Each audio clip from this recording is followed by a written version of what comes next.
greatest refugee crisis since the Second World War.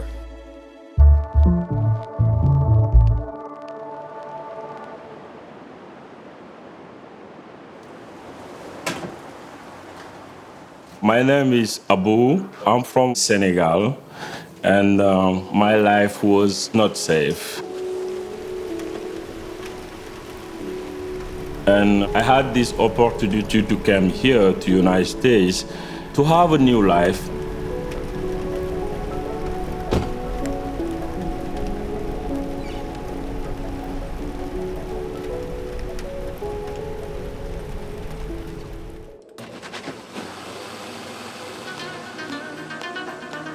My name is Maisa Aboudiya. I'm originally from Jordan. I moved in 2013 to United States. This is when they start having some comments, she's a Muslim, let her go back to her country, and those kind of things that make me a little bit scared. Well, we begin with breaking news tonight, a hate crime in Spokane. We're asking members of the public to come forward if they have any information about who might have committed these attacks. But in the same time, I met many Americans who was really nice and welcoming. I used to do catering, and many American friends, they start asking me, how do you make this dish? This is really good. So I start thinking it's time now to have my own business. So I start walking into some food trucks, asking them, how did you buy your food truck? Are you doing good? And that's how I met Ross. We have stepped outside our studio for our latest new business spotlight, and Ross is here. Welcome us. Tell us what you brought there behind you. Yeah, so I'm the owner of the Compass Breakfast Wagon. I really appreciate you guys having me out. I've always loved food for what it can do to bring people together. I started a breakfast food truck just to create a new place for good food to be enjoyed and for neighbors to hopefully get to know each other a little bit better.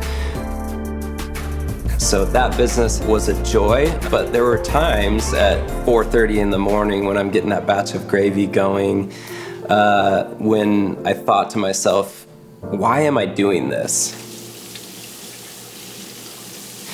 And then I met Maisa, and she said, hey, people really love my food, and it's unique. Could I rent your food truck to step up my catering game? He's telling me you can rent it and start doing lunch or dinner, whatever you would like. It was a really good idea just to see. I don't want to stuck with loans for a restaurant and those kind of things. And I loved it. And so that question, why am I doing this, became maybe the reason I've gotten into the food world these last few years. Maybe it was to create spaces where other food entrepreneurs with different cultures, different flavors to bring, can flourish and thrive in the community and chip away at racism and rhetoric that demeans refugees and immigrants.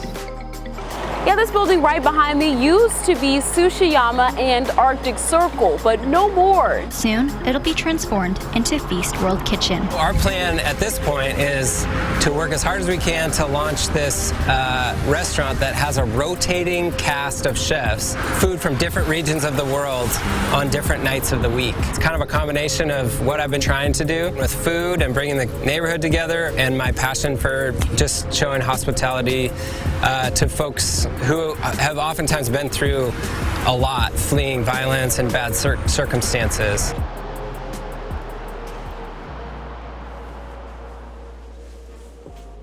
Ma cuisine, c'est quelque chose assez spécial parce que je cumule tout en même temps et essaie de donner le meilleur de moi-même.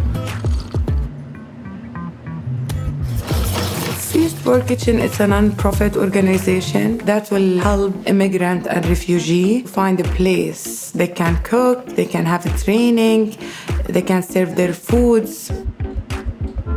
Feast World Kitchen mean a lot for me. They give me the chance to share my food, share my culture, share something I really like. I love cook. C'est-à-dire, quand je fais la cuisine, ça vient de mon cœur. Can I just top those off? Yeah, you can. Yeah, after you put in the mix? Yeah. Okay. Feast is an incubator for small food businesses.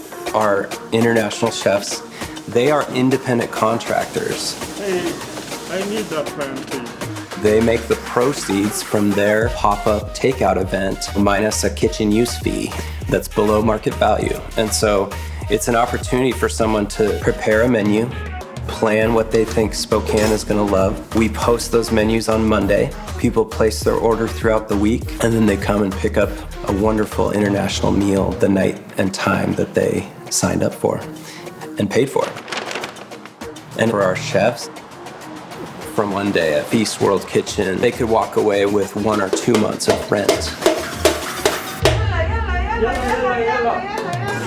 All over the world, no matter what is your religion, what's your ethics, having a meal, sharing our stories together, we learn from each other to be human. And in the future, we can't wait to gather people for cultural events, dine-in options. It's just going to be incredible when we can gather people safely. Food is one of those things that brings people together and cultures together, and this is just a way for us to connect with people from around the world.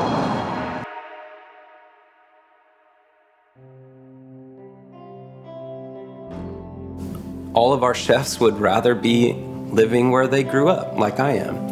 But war and racism and violence have pushed them away and brought them to a new place. But as Americans, as white Americans, as white Christian Americans, I do think we are in a time of extreme rhetoric, extreme racism, extreme bigotry toward immigrants and refugees. So for me, I feel strongly convicted by my Christian faith that love for our neighbors, hospitality, welcoming the stranger among us, that's a human thing. And I think, I think God delights in that. 5 years ago, 10 years ago, that was a lot of struggle. And right now, Feast World Kitchen is something I really said, thank you, God. What we're doing is really helpful for many, many, many families. Any immigrant or refugee who's coming in during this time in the United States, they need to feel that they are welcomed and they wanted to feel that they are safe. My dream now is to have many places, either Feast or something like Feast all over the States.